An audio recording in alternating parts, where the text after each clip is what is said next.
तो इस वक्त में सबसे पहले बात कर लेते हैं दिल्ली की सियासत का, जहां विधानसभा का विशेष सत्र बुलाया गया है। कहीं पे निगाहें, कहीं पे निशाना, ऐसा माना जा रहा है। दिल्ली विधानसभा का विशेष सत्र आज से शुरू हुआ है। मुख्य सचिव पेश कर रहे हैं स्वास्थ्य सेवाओं पर रिपोर्ट, और स्वास्थ्य सेवाओं की मौजूदा स्थिति को लेकर मुख्य सचिव की रिपोर्ट पर भी हंगामा होने के आसार हैं।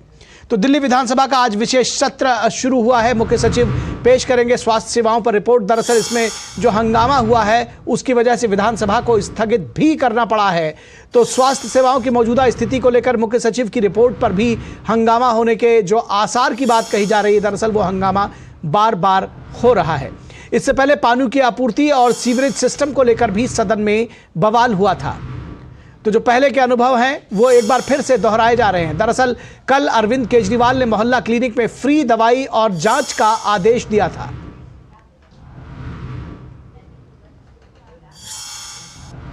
स्वास्थ्य सेवा में कमी को दूर करने के लिए दिल्ली के स्वास्थ्य मंत्री ने विशेष सत्र बुलाया है।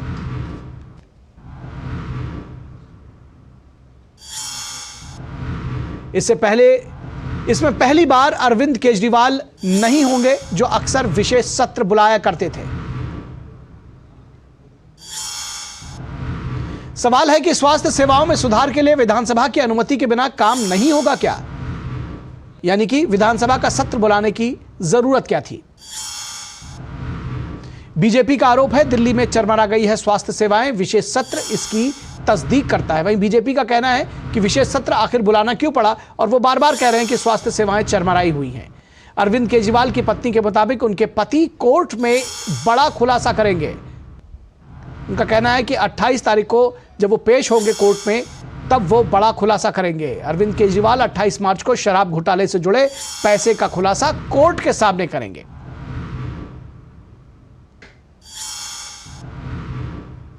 वहीं अरविंद केजरीवाल की गिरफ्तारी और जमानत को लेकर दिल्ली हाईकोर्ट में आज बहस हुई और फैसले को सुरक्षित रखा गया है। फैसले का इंतजार हो रहा है।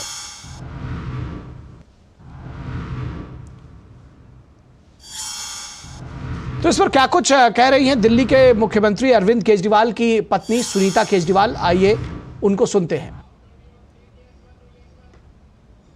अरविंद जी बहुत सच्चे, देशभक्त, निडर और साहसी व्यक्ति हैं।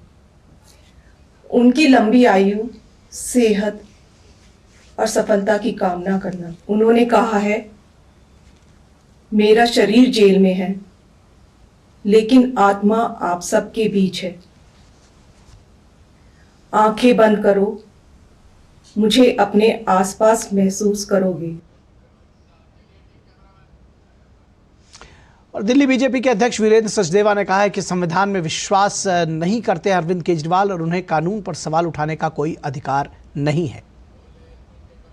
ये वो लोग हैं जो सिस्टम में बिलीव नहीं करते, जो संविधान में विश्वास नहीं रखते। इनका मानना यह है कि जो हम कह रहे हैं वही ठीक है, इसके अलावा कुछ ठीक नहीं।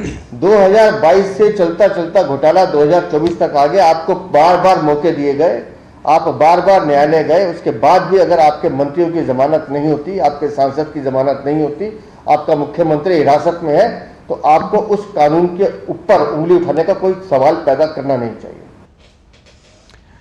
और इस पूरी खबर पर बातचीत करने के लिए हमारे साथ हमारे संवाददाता विकास सारथी दिल्ली हाईकोर्ट से जुड़ रहे हैं। विकास, दरअसल जो दिल्ली हाईकोर्ट का आज का फैसला है वो भी बेहद महत्वपूर्ण है, और इसको कैसे समझना चाहिए? क्या कुछ बहस हुई है? क्या कुछ पक्ष विपक्ष ने कहा है इसमें?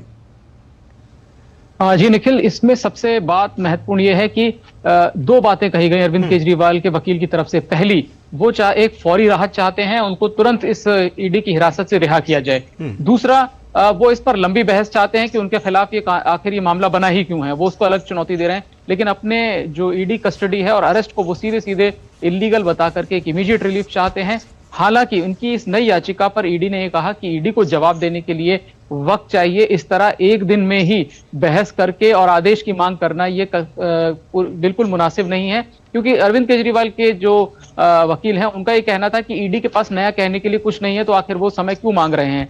हम जो अपने इमीडिएट रिलीज के ग्राउंड रख रहे हैं उससे उन पर ईडी पहले ही उन सब बातों को सुन भी चुकी है, कोई नई बात उसमें ऐसी नहीं है। तो उनको जवाब देने के लिए वक्त क्यों चाहिए? वो सिर्फ अरविंद केजरीवाल को कुछ दिन और हिरासत या जेल में रखना चाहते हैं, जबकि ईडी का यह कहना था कि उनको या तो यह अनुमति दी जाए कि वो इस याचिका पर एक विस्तृत अपना जवाब दें, या फिर वो बहस ही नहीं करेंगे मेरिट्स पर, वो सिर्फ इस बात पर बहस करेंगे कि आज ये याचिका एक ही दिन में सुन के फैसला दिए जाने योग्य नहीं है। हालांकि कोर्ट ने सारी दलीलें सुनी अरविंद केजरीवाल के वकील की, लेकिन ईडी की तरफ से कोई बहस मेरिट पर नहीं की गई।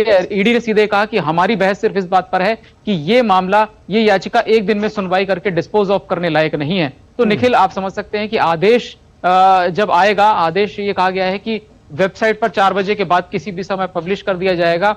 राहत मिलेगी, बहुत कम उम्मीद है, क्योंकि ईडी ने मेरिट्स पर बहस करने से इनकार करा। एक स्टैंड लिया ईडी ने कि हम अपनी बात पर कायम है कि हमको इस याचिका पर या तो जवाब देने के लिए वक्त दिया जाए या हम इस मसले पर बहस ही नहीं करेंगे।